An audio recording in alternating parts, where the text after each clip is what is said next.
మళ్ళీ ఇదే కాంగ్రెస్ ప్రభుత్వం వస్తుంది, మళ్ళీ కాంగ్రెస్ ప్రభుత్వమే వస్తుంది. రేవంత్ రెడ్డి పరిపాలన ఇదే విధంగా ఉంటే తను 10 సంవత్సరాలు అంటుండే, కానీ 10 సంవత్సరాల కంటే ఎక్కువ రెండు సార్లు ఉంటాన ఖచ్చితమైన నిర్ణయంతో తనున్నాడు.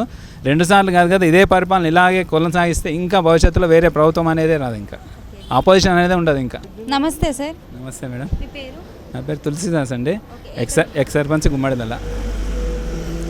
మీరు వ్యవసాయం చేస్తుంటారా? వ్యవసాయము నాన్నగారు చేస్తారు. నా పేరు మీద పొలం ఉంది, నాన్నగారు చూసుకుంటారు. ఎన్ని ఎకరాలు ఉంది? నా పేరు మీద 3 ఎకరాలు ఉంది. రైతు భరోసా పడిందా? అయితే పడిందమ్మా. ఎంత పడ్డదంటారు?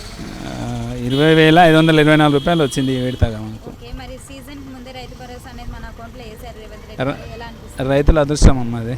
ఓకే. రేవంత్ రెడ్డి పాలన ఆయన చెప్పిన దాని ప్రకారము 9 రోజుల్లో 9,000 కోట్ల రూపాయలు ఇస్తా అన్నాడు. దాంట్లో భాగంగా 1 ఎకరం నుంచి రోజు విడతల వారీగా 5 ఎకరాల వరకు ఈ రోజు కూడా పడ్డాయి. రైతులందరూ సంతోషంగా ఉన్నారు. దానిలో నేను ఒక రైతుగా నేను కూడా హ్యాపీగా ఫీల్ అవుతున్నాను. పరిపాలన ఎలా ఉందంటారు? గతంలో ఒరేస్తే ఉరి అని మన దొరల పాలన నుండి రేపు ఇవాళ రైతే రాజా అనే పాలన వరకు వచ్చినాం మనం. రైతే రాజా అనే ప్రజాపాలనలో ఉన్నాం మనం ఇవాళ.